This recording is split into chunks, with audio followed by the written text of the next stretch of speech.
with the young people that come, that are part of our ministry, our church, and even through the foundation that we have, which also basically addresses the issue of empowering young people.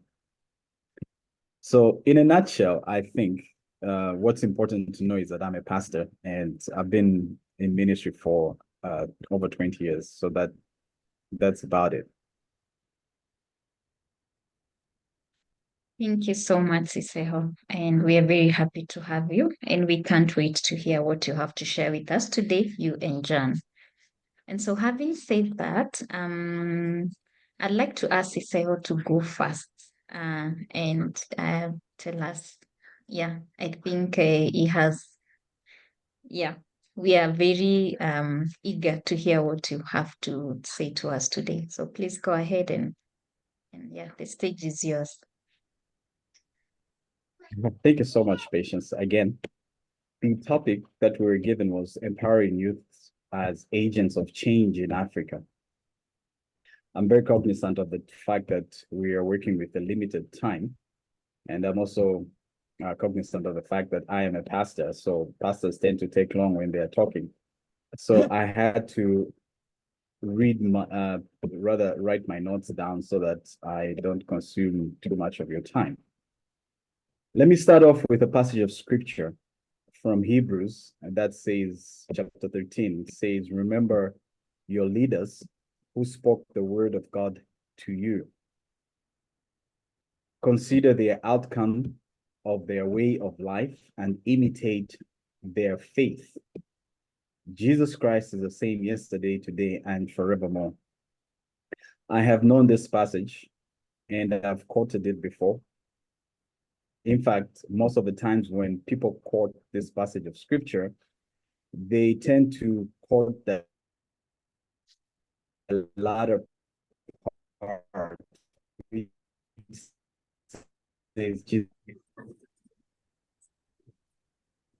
Jesus Christ is the same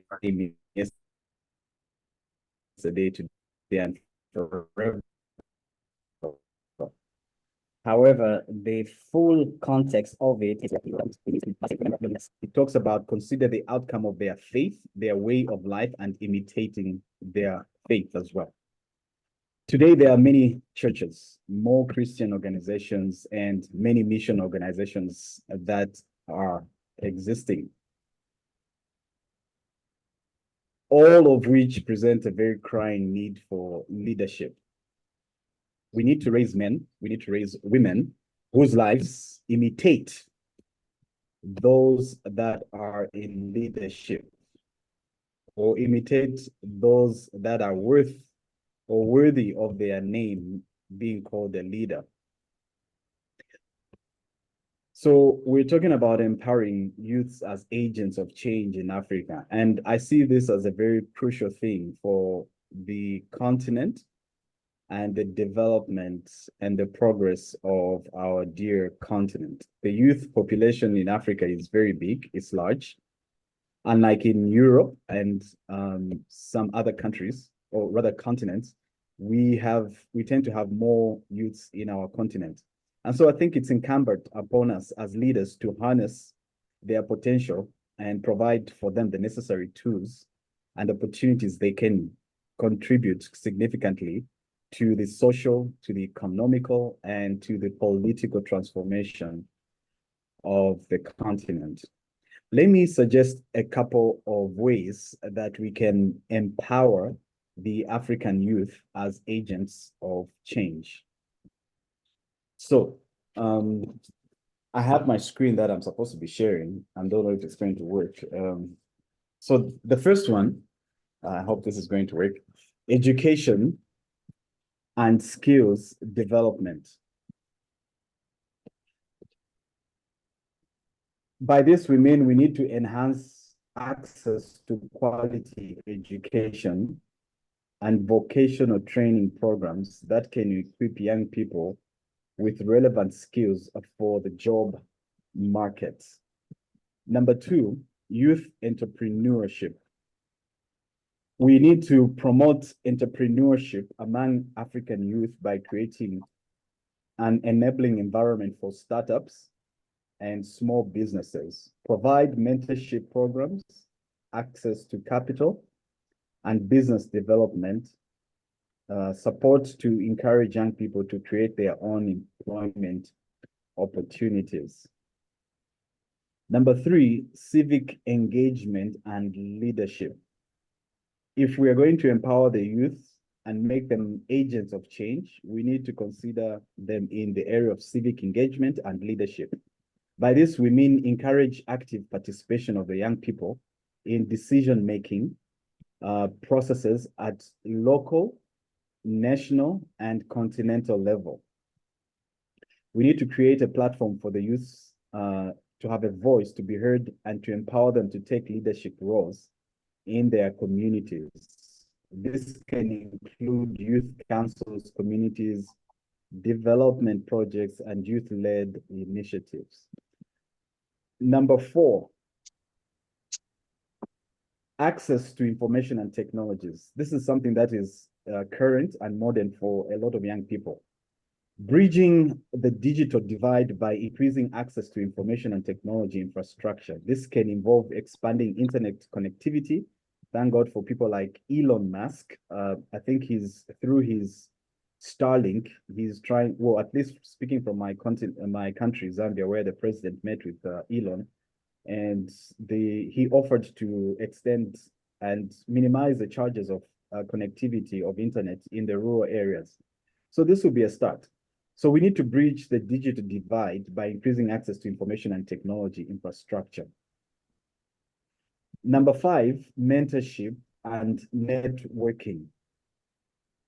There's need to establish mentorship programs that connect the young people with experienced professionals in various fields. In the Christian circles, we would call this discipleship, but I'm using a more neutral term of mentorship. Mentors can provide guidance, support, and valuable insights to young people to help them navigate their career paths and overcome challenges. Number 6, gender equality and inclusivity. Promoting gender equality and inclusivity in all youth empowerment initiatives. The idea that only boys should be, this is common in Africa, where where boys are seen to be more favored than the young girls. But there's need for gender equality and inclusivity for all genders. So we need to create an inclusive environment that allows all young people to thrive, regardless of their gender, and contribute to positive change. Number 7, financial inclusion. This is where we improve access to financial services, such as banking, savings, and microfinance for young people. This enables them to save, invest, and access capital for their entrepreneurial ventures. Financial literacy programs can also equip youth with essential money management skills. Lastly, number 8, cultural and artistic expression. I think Janielle just mentioned about her involvement in music. We need to recognize and promote the value of African culture, creativity, and artistic expression. So support performers to showcase their talent and contribute to cultural preservation and economic growth. So empowering the youth as agents of change requires a multifaceted approach that will be able to address their diverse needs and aspirations. If we do this, it will help to unlock the enormous potential of its youth population and drive positive transformation across the continent. Let me share with you next on some examples of successful youth-led initiatives in Africa if we empower them. Here are some of those that have made some initiative in Africa. There have been several successful youth-led initiatives in Africa that have made a significant impact in various fields. Here are some examples. Number one, U Report in Uganda. U Report is a social messaging tool that was developed by UNICEF in Uganda. It allows young people to voice their opinions on issues that matter to them through SMS or social media. U Report has been successful in engaging youth in decision-making processes and collecting data on issues such as education, health, and sanitation. Number two example of a successful youth-led initiative in Africa, in multiple countries. The Mandela Washington Fellowship, launched by the US Department of State, brings young African leaders to the United States for a 6-week leadership training program. The fellows return to their countries to implement projects that address key challenges in their communities. Lastly, in an example that is youth-led initiative in Africa is Green Pop in South Africa. This is a youth-led environmental organization in South Africa that focuses on reforestation, urban greening, and environmental education. They organize tree planting events, create green spaces in urban areas, and educate communities about the importance of environmental sustainability. With these 3 examples, these initiatives demonstrate the potential for young Africans to drive positive change in their communities and develop the continent. So the question now is, how can young people get involved in these youth-led initiatives? So let me share with you, getting involved in youth-led initiatives in Africa. Young people can get involved in these initiatives in various ways or several ways. Here are just 3 examples that I'll show you. Number one, they can do a startup local initiative. Young people can initiate their own local initiatives to address pressing issues in their communities. Identify a problem or a need, gather a group of peers who share the same passion, and develop a project or campaign to tackle the issue. It could be a community to clean up.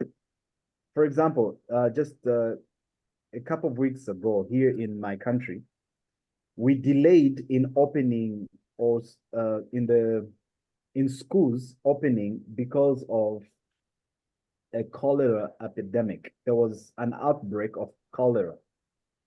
And so normally schools open in January, the 1st or 2nd week of January. But in this case, they only opened last week because of the cholera that broke out. One of the groups that was in the forefront to ensure that there's cleanliness. Cholera is just a disease that is as a result of sometimes dirt or something like that, just a germ. And so some of the young people were able to round themselves up and begin to clean up their communities. And once you do that, you get rid of the disease. And so these are some of the local startups that can be initiated. So it could be a cleanup, an awareness campaign, or an educational program, or a fundraising event. Number 2, how can we get the youth involved in youth-led initiatives in Africa? Number 2, engage in advocacy and awareness. So the young people can use social media, blogs, or other platforms to raise awareness about key issues. Young people are very good with social media and advocate for change. They can share stories, facts, and personal experiences to educate others and mobilize support. Engage in advocacy can amplify youth voice and influence policies and decision-making processes. I don't have the statistics on this one, but in my country, Zambia, the president, if you know anything about politics and during campaigns, if you're in the opposition, usually you are denied coverage, media coverage, national media coverage. The current leader, the current president, the only way he got into power, how he won his presidency, was as a result of social media. And there was such a huge campaign and advocacy and awareness program on social media platforms such as Facebook and Twitter and other WhatsApp groups that his campaign switched from the normal conventional campaign to this platform of social media. And that's how he became popular. They used to mock him, the government that was in power then used to mock him and tell him you're a president of social media. You're just a president on social media. But it worked for him. And eventually he became president because everybody got wind of who he was and stuff like that. Lastly, number 3, how the young people can get involved in some of these youth-led initiatives in Africa. They can participate in competitions and grants. Look for competitions, grants, and funding opportunities that support youth-led initiatives. Many organizations and institutions offer financial support, mentorship, and recognition for innovative youth projects. Participating in such programs can provide resources and visibility for young people's initiative. So these are several youth networks and platforms in Africa that young people can join to connect with like-minded individuals, access resources, and engage in discussions and initiatives.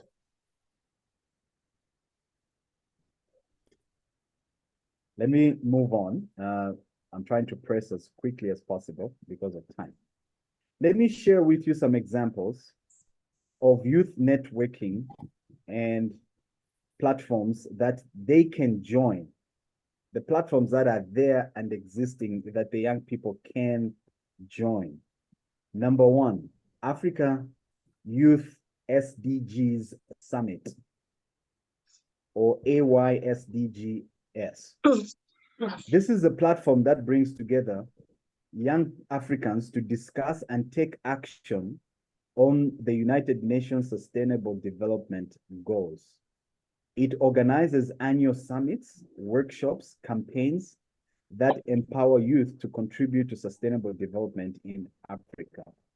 These are some of the network and platforms that they can join to empower them.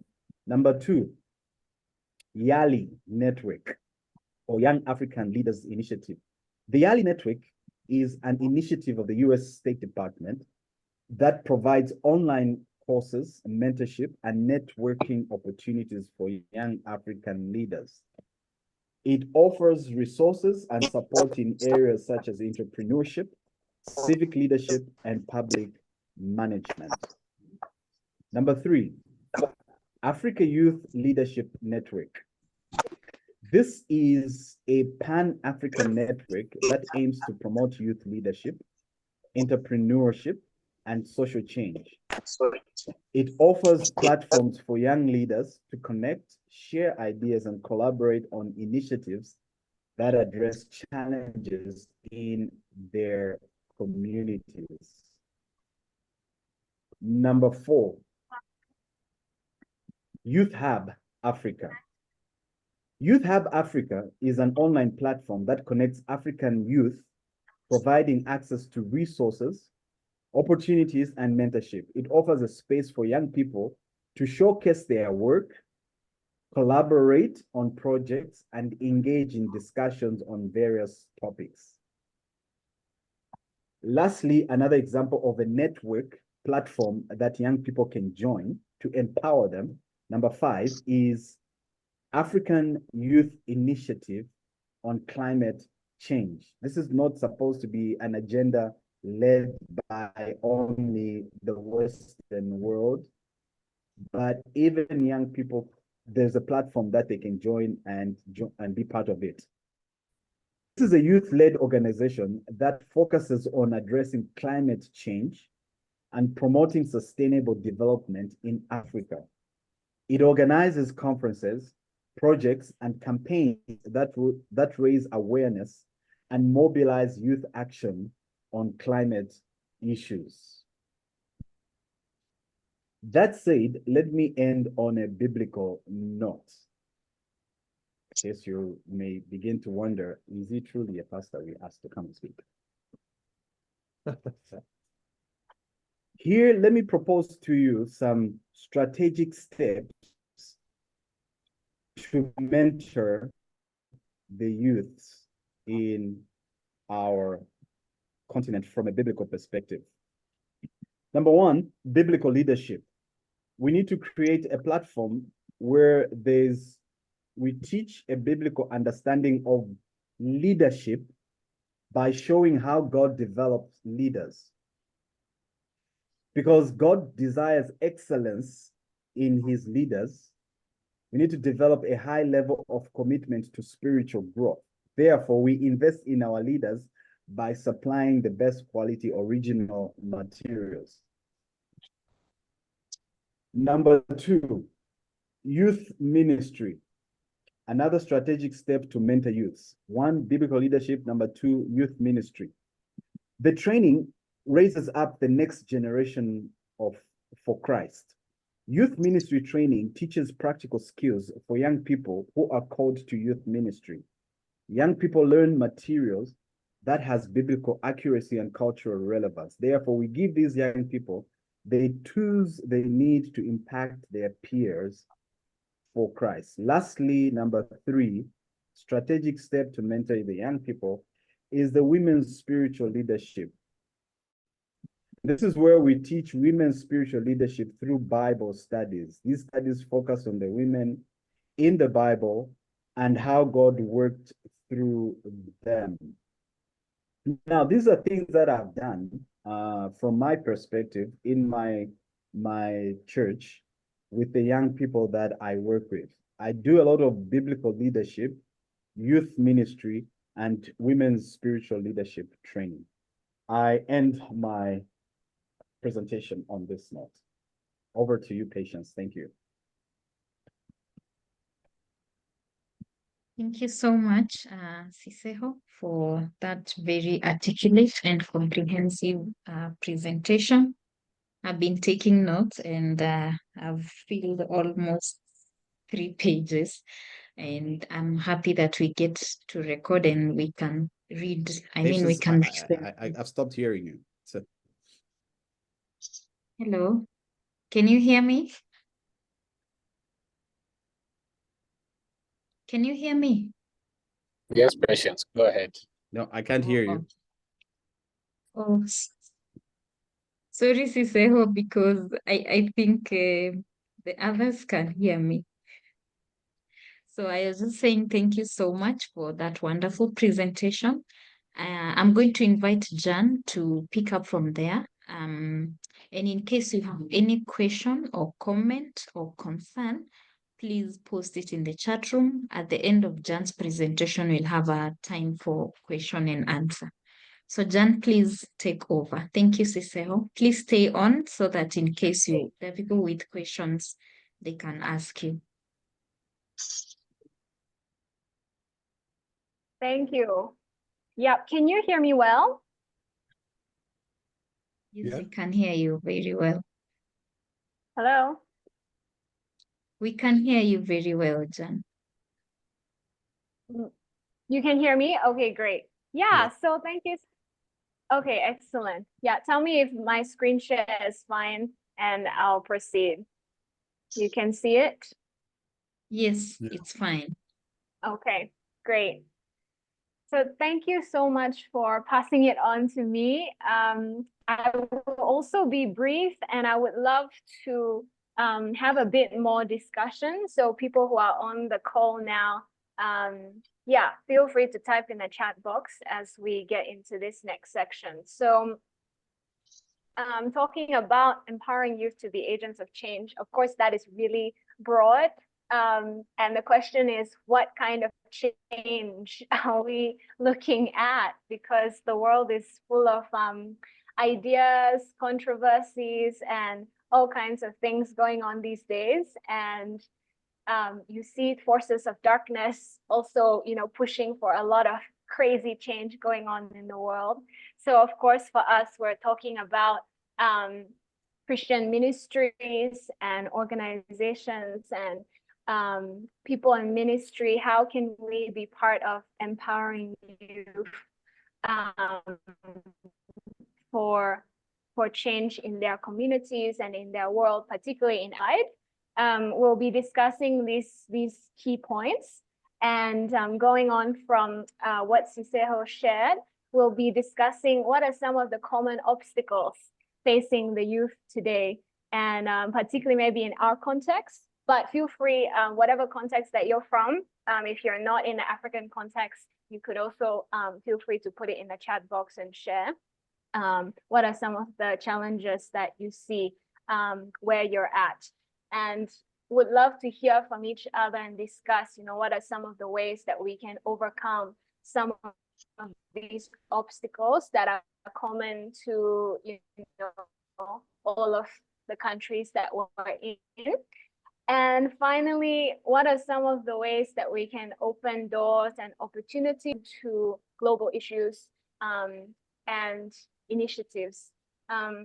So I'll go on from there. One of the first things that we can discuss, and I'd love to hear from different ones here who are maybe involved in various Christian ministries or organizations, or thinking of starting a youth initiative, is how can some of the programs that we're creating empower the youth, not just tell them stuff or give them things, to do, but how can it actually move them from a place of just receiving and being taught, but to a place of leadership and to a place of the issues and challenges that young people face today. They would have they should have the greatest say in what they're facing and how we could help with what they're facing. So how can we empower youth to be able to, raise their voice and have a safe space to share their concerns, to share their ideas, right? So one of the things that I like to second what Siseho shared earlier is the idea of mentoring / discipleship. And if we look around today in many churches, especially in Africa, right now I'm in Rwanda. One of the things that drew me to missionary 20s, I came to Rwanda and I saw that many young people were without any engagement in churches. They were just going to church. The most that they would do would probably be to sing in a choir. And there was no engagement of the youth in terms of youth ministry and opportunities for them to grow in their spirit, in their gifts, in their spiritual gifts, and in leadership. So discipleship of young people has been greatly lacking. And this is something that I see even in my home country, Australia, where we have so many programs, we have a lot of entertainment, even in the church, we have a lot of events, but when you look at every young person and who's looking out for them, nobody is. Generally, they're just floating around and trying to find their way. And obviously these days with social media and all the stuff you get to learn and see online, that's mainly the thing that's guiding a lot of young people. And even in Africa today, the access to internet and to stuff online, it's getting easier and easier. So in the absence of solid intentional discipleship through churches, through ministries, young people are finding, all the information they can get from out there to get them first. So I'd like to argue that instead of thinking of just creating programs, we have to take a step back and go back to the word and go back to how Jesus empowered his disciples and how they ended up changing the world because these guys were discipled. And they, you know, obviously the word disciple, we can unpack that and take a whole other session. But just briefly, you know, it basically means someone journeying with them to the point from the beginning until the point that they can be released to do the same thing and to be able to disciple others with the same values and core beliefs that they were taught.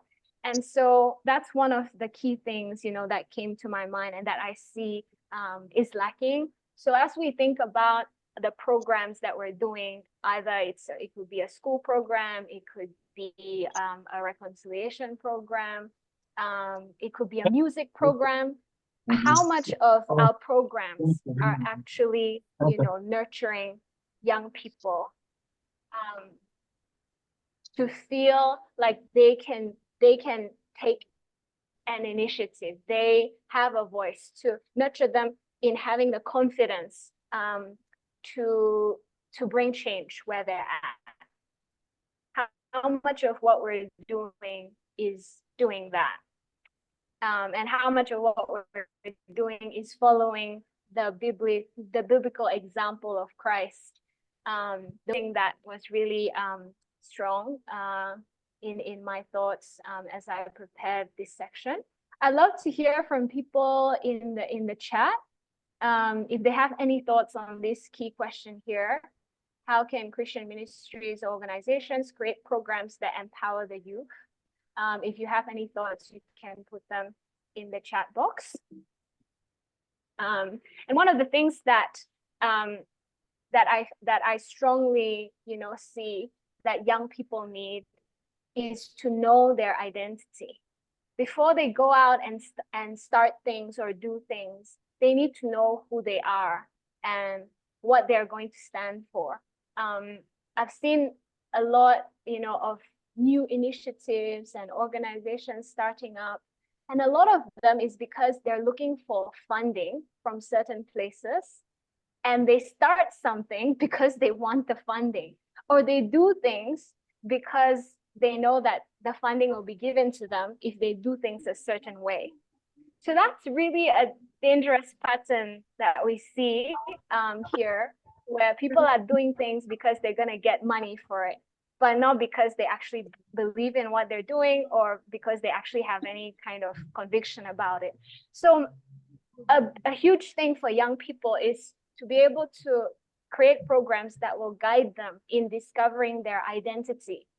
And of course, what identity? Their identity in Christ, their God-given identity, and not just an identity in their nationality or in their career, but an identity that is rooted in Christ. So that's a huge thing that I see is a gap in a lot of the programs and things that are going on in Christian ministry.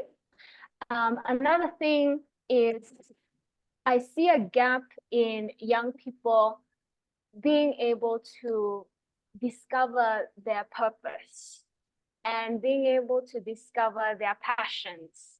So what was talked about before by the previous speaker, really important, helping young people to have an opportunity to discover, you know, skills through education and to be creative and all of that.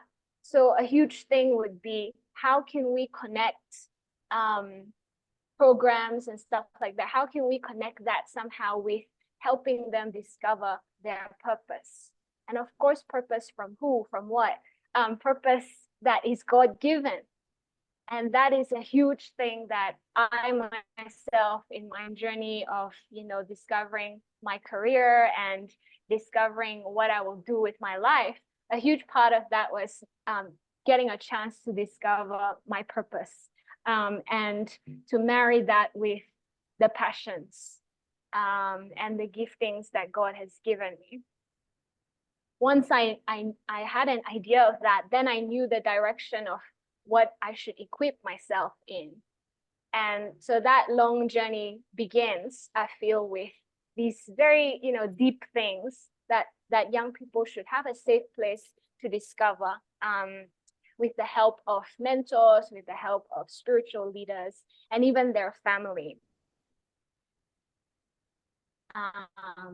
So that's a huge thing.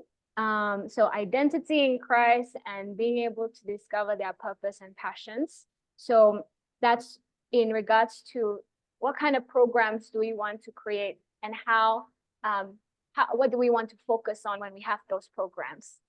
Helping young people to discover their identity and their purpose in life through the passions that they have. Another question that we wanted to address, well, what are some of the common obstacles that young people face? And maybe we can focus on the context here in Africa.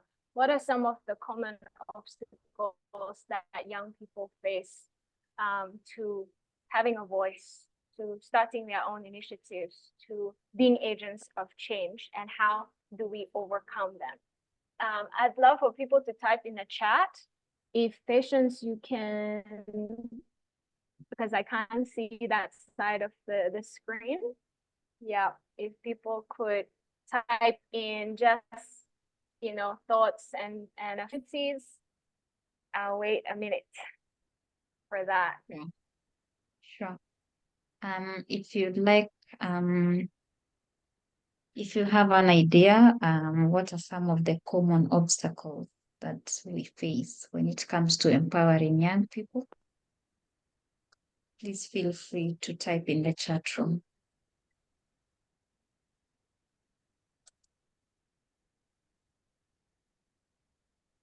Maybe as we wait for feedback, one of the things that I would say is that there is a lot of some people in the older generations do not tend to trust the young people, because young people are seen as like they're not mature enough.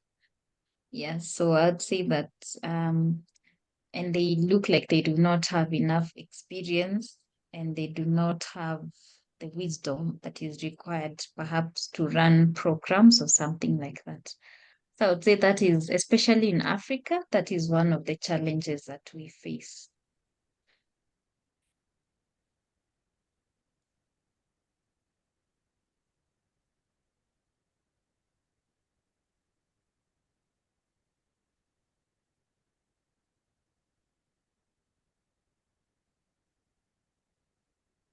Yeah. Maybe, Um, Jan, we can't hear you. Jan, we can't really hear you. I don't know whether you can hear us.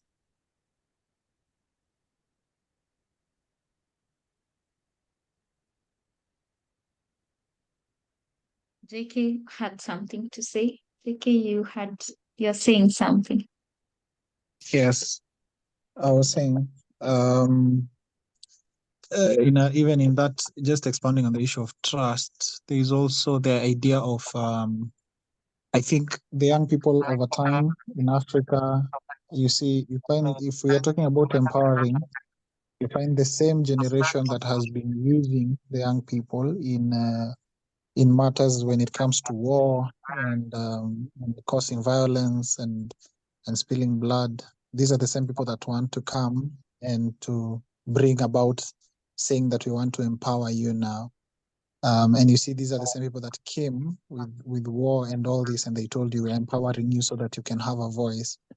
So also the idea of empowering to this generation of the people that are coming to empower us is different, because there's also some bit of people having their own desires and ulterior motives when they're saying they want to empower you. Maybe that means they want to empower you to accomplish their bidding, but not empower you from the perspective of, okay, in the times that you live in as a young person, what is the best way that we could empower you? What is the best position that we can put you in, that you may be able to get that which you want to aspire to? Because just like Pastor Cisse was saying about technology and all this, some young people will find being in these spaces of empowerment in terms of IT and what they have found online But at the same time, you find somebody that is in the government, probably in their own country, like in Kenya, and their form of empowerment is them setting up, something like a construction farm for you, or like a hotel business for you. So that is where I see the challenge comes in. You want to empower me as a young person, but you don't want my opinion. You want to empower me by your own perspective and your own opinion. Thank you, JK. There are also some few responses in the chat room. We have Anne Nyambura who says that when young people lack the knowledge of some of the platforms mentioned and how to engage them, that's one obstacle they face. And Ray is saying, as the oldest person in the room, a March 2020 HHTN workshop attendee, I've worked as a counselor and missionary in Japan for 20 years. Some words that stand out are the need for adults to respect, listen, invest in relationships across age lines, developing and building trust, learning from the youth, and critical attitude. When I counsel with youth, I ask what they like to do and what they're involved in, and I discover that for many, it was the first time an adult had shown interest in their lives. That's so true. Thank you for sharing. Yeah, Jan, I think we have those reactions.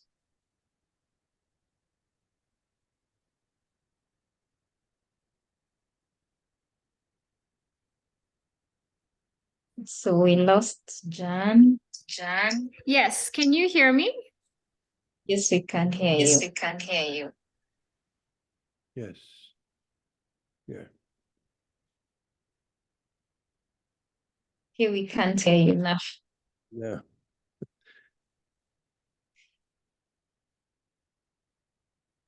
Jan, we can't hear you.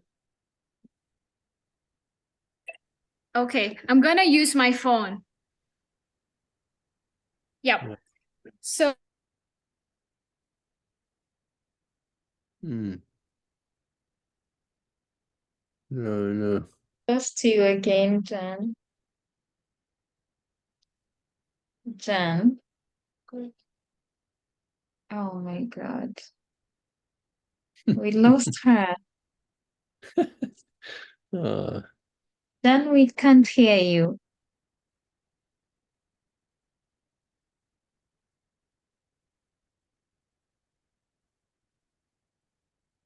hmm. Hey, Jan. No. Can't hear you. Yeah. No. Can you?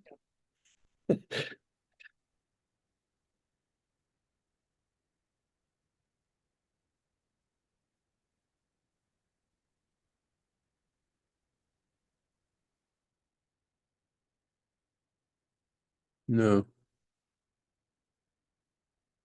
No. Yeah.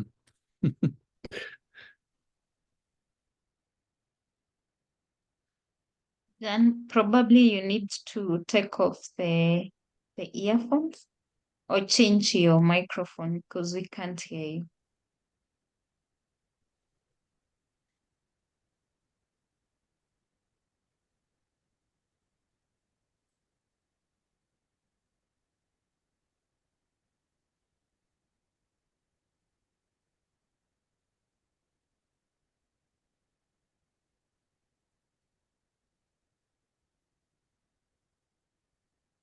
Okay, so Jan is saying that we give her a moment to reconnect. So as she reconnects, I have a message from Collins. Collins is saying people also need to respect generational differences, and we condemn them forgetting that they are in a generation with different challenges and opportunities than in the past. He's written in Swahili, so I'll translate for those who can't hear, who can't understand. He says, vijana wa siku hizi, which is usually a derogatory statement, which means the young people of these days. So that statement is very common, especially among the older generation. Yeah, so that's Collins. Do we have any other comments? What obstacles do the young people face? Welcome, Professor Rosemary. We are happy to have you on board. May I speak again? Sure. Okay, thank you. I'd say the other thing that encounters the young people in Africa is something called black tax. Now, this is a slang probably that has been mentioned before. Some might know, some might not know. But this is where the young people in Africa, as soon as they make their first dollar or shilling or whatever it is that they make, automatically they are expected to become the saviors of the family back at home immediately. Even if the parents were working, that is the point where they can now stop working and now wait for the results and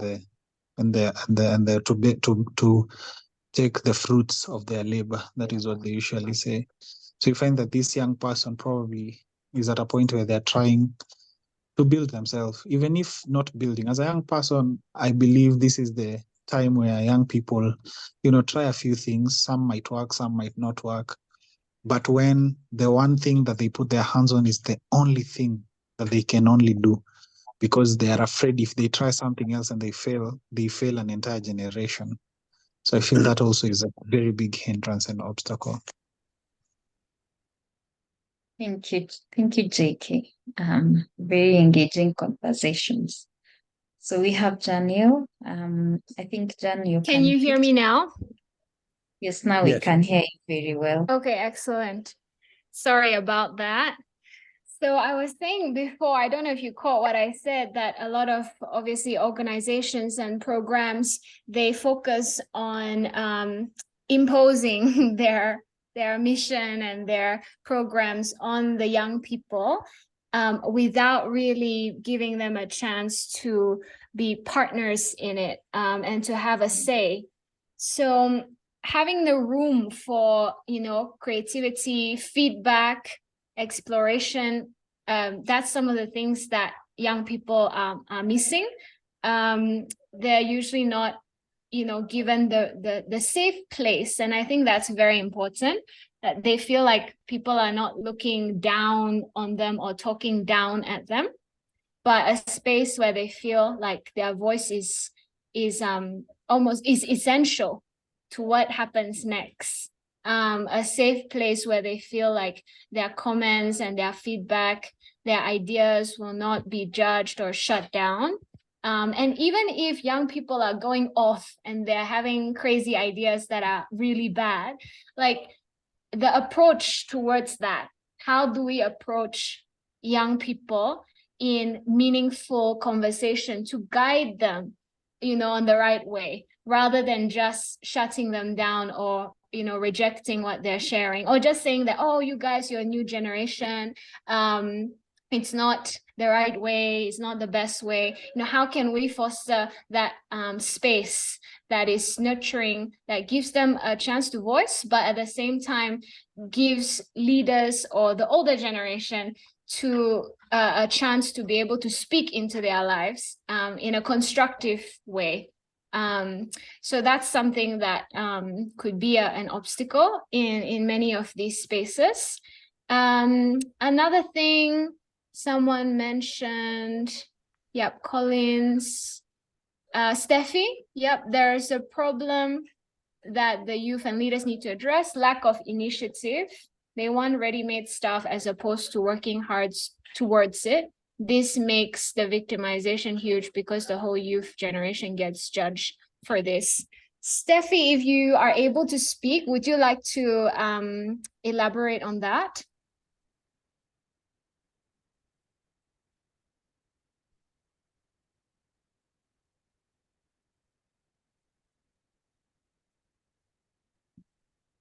Steffi? So she had Okay. informed me that she's going to be traveling, so I doubt whether she's in a position. Oh, okay. She might not be able to speak. Yeah, okay. If anyone has other thoughts on that, or maybe personal experience.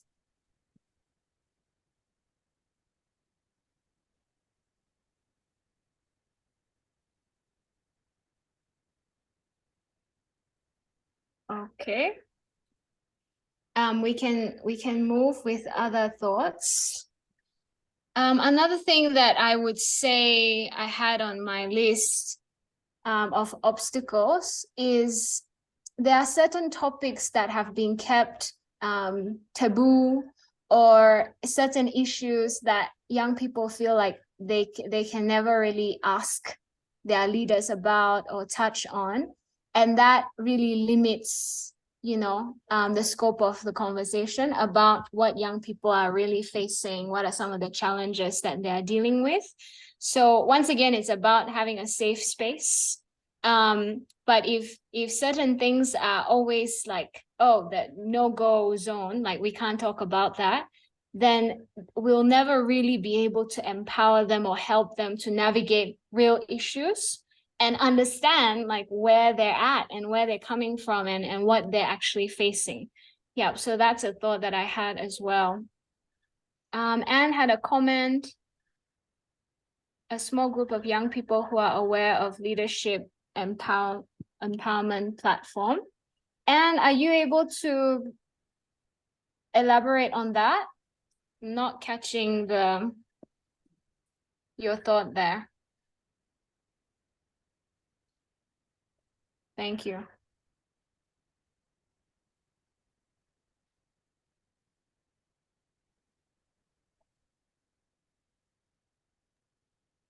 Anne is also traveling, so maybe she's going to elaborate via the chat room. Okay. Yeah, all right, we'll wait for you and get back onto your comment when you have elaborated. Another thing that I would say is when there's a lack of support from family or community or church, and leaders. So that's also, obviously, we've touched on that before. It's a huge obstacle or stumbling block for young people when they lack the support for education, for building their skills, for having a platform, you know, to exercise their skills, even in church, let's say, or in an organization. That would be a huge obstacle to stop or discourage young people from feeling like they can contribute. Though it was mentioned earlier, the lack of initiative. I'm not sure if what Steffi meant was the lack of initiative from the youth or lack of initiative from their leaders. Patience, did you catch what she meant there? What I understood from her comment is that, for instance, some youths, when they look at, you know, people who are in high positions like CEOs, they don't realize that it's taken them like 30 or 40 years to get there. We want what they have, want it now, without appreciating the process and the time. And yeah, some youth, they take shortcuts. And I think that, as she said, that has, you know, tainted the image of the entire youth generation, because we are seen as people who want the good things without putting in the work and allowing time to do what it requires to do. Yeah, that's now I got it. Yeah. So that's something that maybe all young people everywhere being impatient, lacking experience, they obviously have that mindset about success or about making an impact. And I guess all of us here, if I'm 30, so I'm still considered young, I guess. But I remember when I was 20, obviously, I feel like I had a lot more idealism. But now, after the past decade, you know, having also worked and gone through different things, I see that it's a whole process. So probably what is needed is, as we said, that nurturing kind of relationship of mentoring, and discipleship that can give them the space to explore, but also be guided in the right direction, and be guided in that hard work, be guided in ways to, you know, progress for the long term. So another thing that I wanted to share, and I know that time is going, just a story from here in Rwanda. So I recently got involved as a kind of mentor to a team of young people here in Kigali. They recently started an organization called Street Bridge Rwanda, or Street Bridge Foundation. And they were looking at the need for, intervention to help young people or children who were kind of on the streets. They have families, but they don't have, the funds or the opportunity to go to school. And so this organization was started by a group of young people who went through this program that I'm sharing on the screen here. It's called Bridge to Rwanda. So a few of these young people went through this program, and I believe this program is funded by the government of Rwanda. And so it's really a quite a significant one, and it has empowered a lot of young people to not just think about success and about university life and a career, but to think about how they can pursue that, but also make a positive, difference in their country. And that's really needed, of course, in a country like Rwanda that is still growing and developing and progressing. So what really struck me about this group of young people, particularly the founder, he's a young man of only 20 years old. He started it when he was 19, like about a year and a half ago.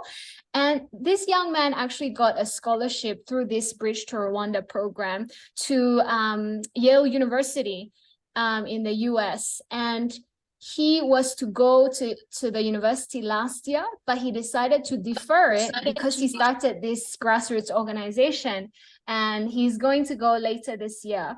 But I was so impressed by the fact that he decided to defer it.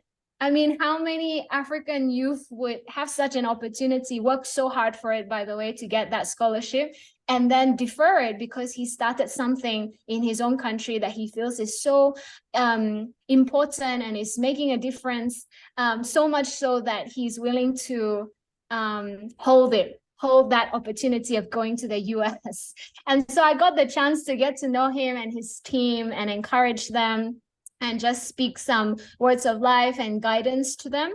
And what I love about such youth-led initiative is that they have the idealism, but when they have been equipped, when they have had leaders who have nurtured them and mentored them, they have also character to go with it. And I do hope that as I see his journey, in the next decade, that he will keep his character and it will continue to grow. So I think that's also a huge thing when we're talking about obstacles to youth being empowered. Like, probably one of the things we're seeing is that whatever empowerment we're doing, it may not be sustainable as long as young people are not growing in their character as well, in order to be able to sustain, whatever initiatives that they're starting. So I thought that was also a story that I wanted to share. And I didn't really want to just share like success stories, kind of wanted to share a story that is in progress. And so we'll see, where it goes. I see Steffi has her hand up. Are you able to speak now, Steffi? Feel free to jump on. Yes, I can, Janelle. Hi, everyone. I hope we are all well. So basically, I just want to explain the point slightly. Patience has tried to bring it out, but just to elaborate on the same, we have a lot of challenges with the youth. Like it was presented, we've seen there are quite a number of opportunities. And then you'd find these opportunities have an age gap. Like, say, they would want people between the age of 24 to 30. But the people within that age bracket, then you share with them such a thing. But no one will care to apply. That's what I meant by a lack of initiative. They would want someone to come in and do it for them. So for them, they just want to show up.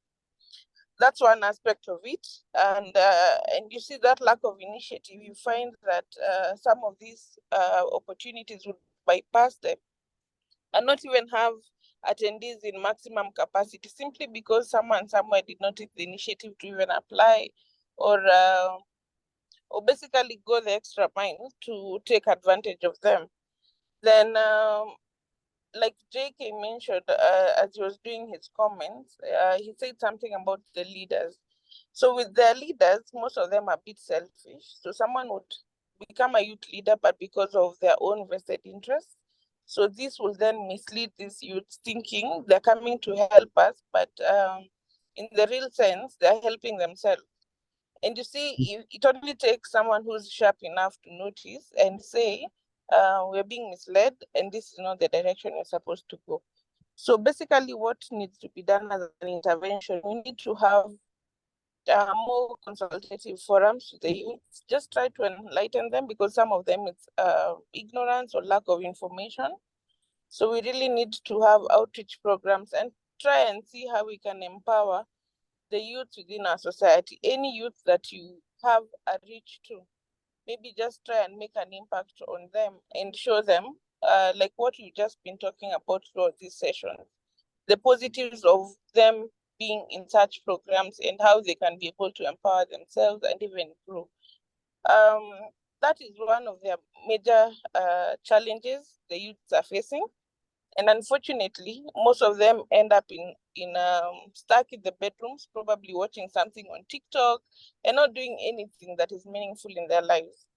So we really have a lot of work to do, especially in the upcoming generation, because they're the ones we're supposed to mentor and lead. But there's a lot of work to be done. I don't know whether you have something to add. Nice. Ray has something to say too. Yeah, I'm speaking from way on the other side. The people who I've been retired for 10 years, and often we deal with the same thing that the youth because we're not, kind of discarded, and we're especially in the West, not as respected. But I think as far as investing in youth, I think maybe I was just thinking this thought that maybe the churches ought to create an opportunity for those who are retired and are healthy and have an attitude of wanting to help the youth, to just listen to them and invest.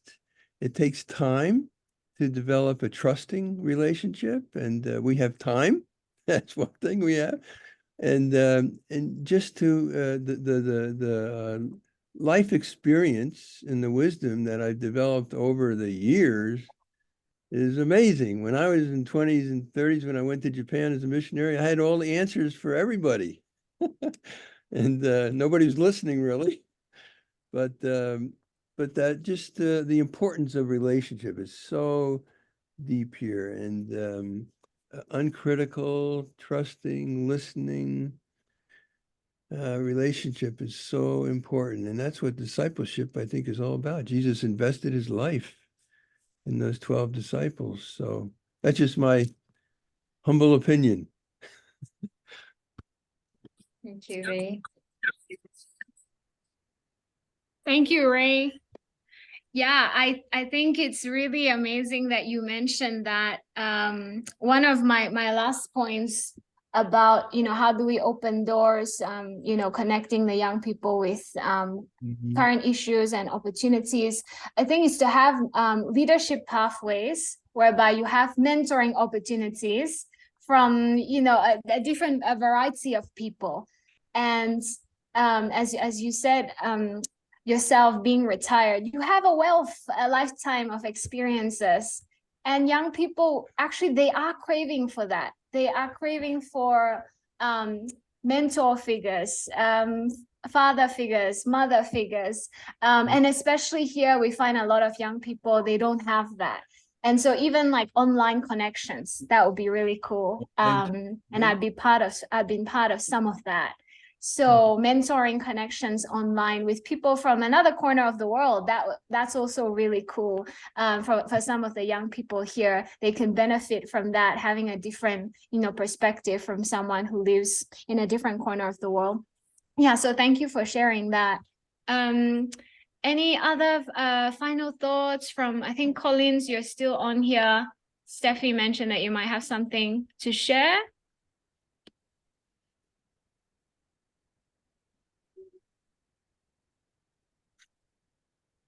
Yeah, I think I don't have any new thing as such, but I just wanted to stress on a point that Patience said when she was making the first comment on this. There is this issue of experience.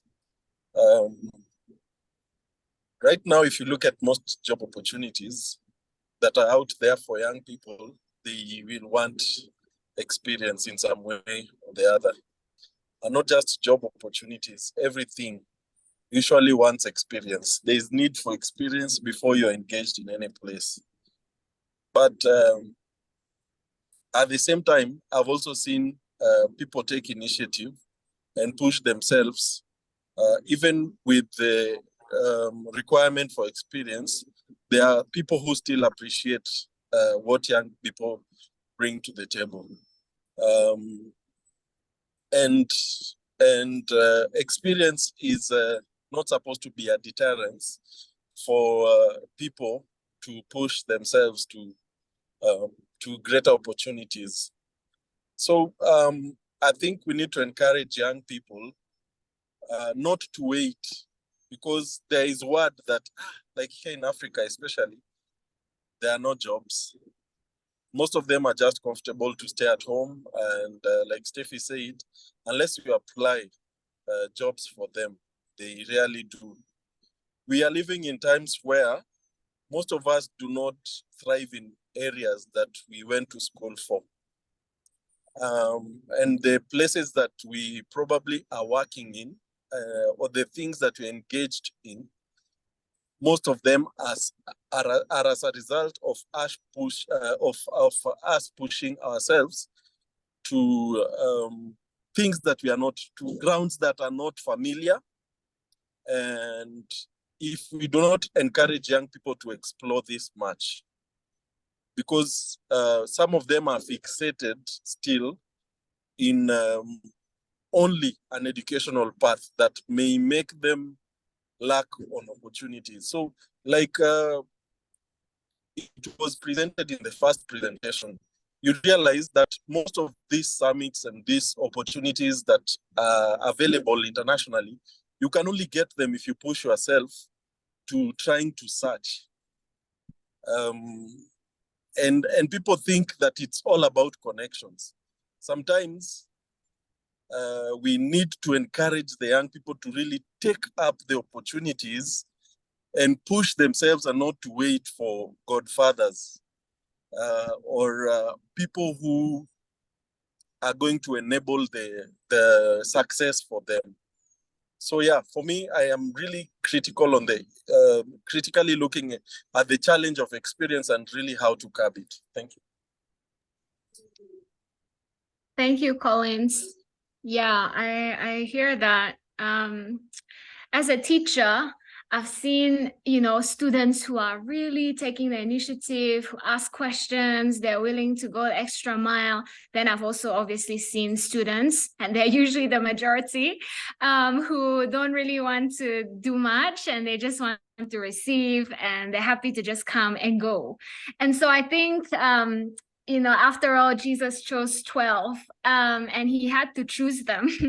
And so I think all of us as leaders here, we have the opportunity to pray and to choose the ones that we feel God has given us, because obviously young people are everywhere and we can't help everyone and we can't guide everyone.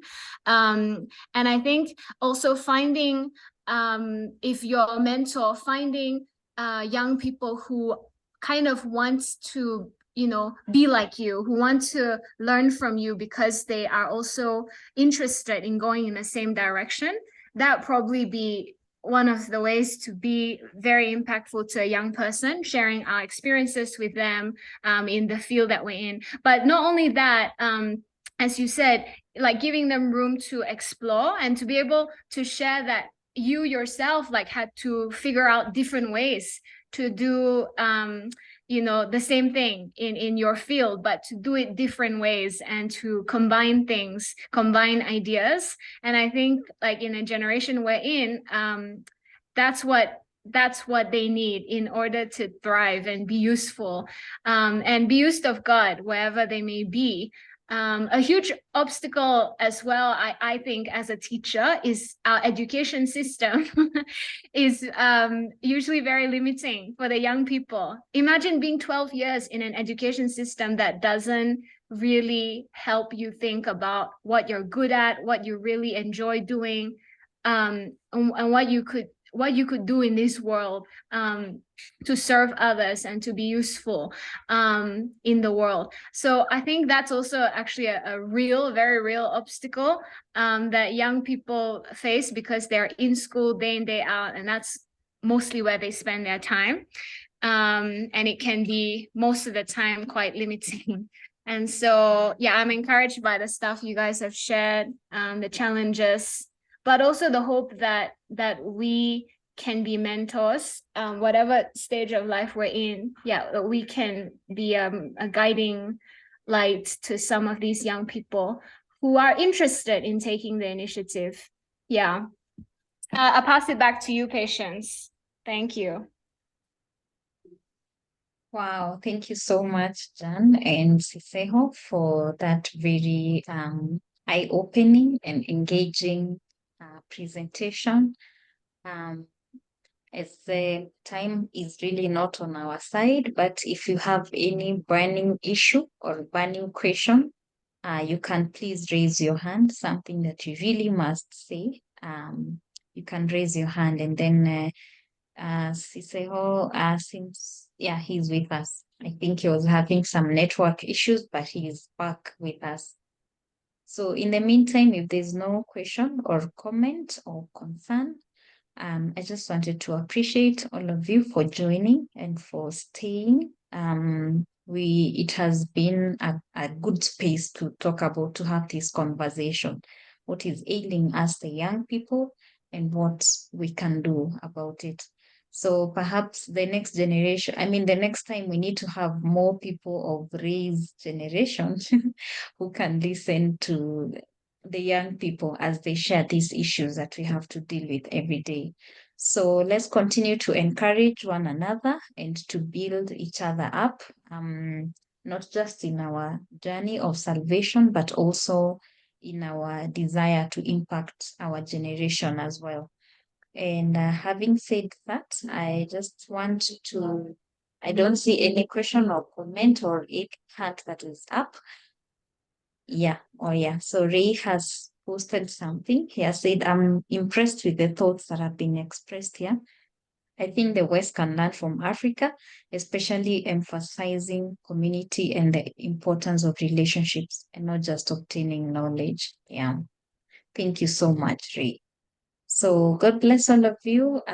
Every month we usually have these kind of spaces where we come together and just talk about an important topic, a topic that we think is important, or rather that we have really thought and prayed about, that is important to us. And we strive to create a space where we can have somebody facilitating, but also people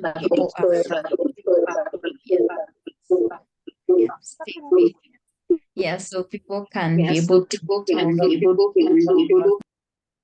stay free. Yeah, so thank you so much, everyone, and God bless you, and have a good evening and a good day wherever you are. Yeah. So Bye. Bye-bye. Bye-bye. Thank you so much. Thank you too. Thank you. Thank you.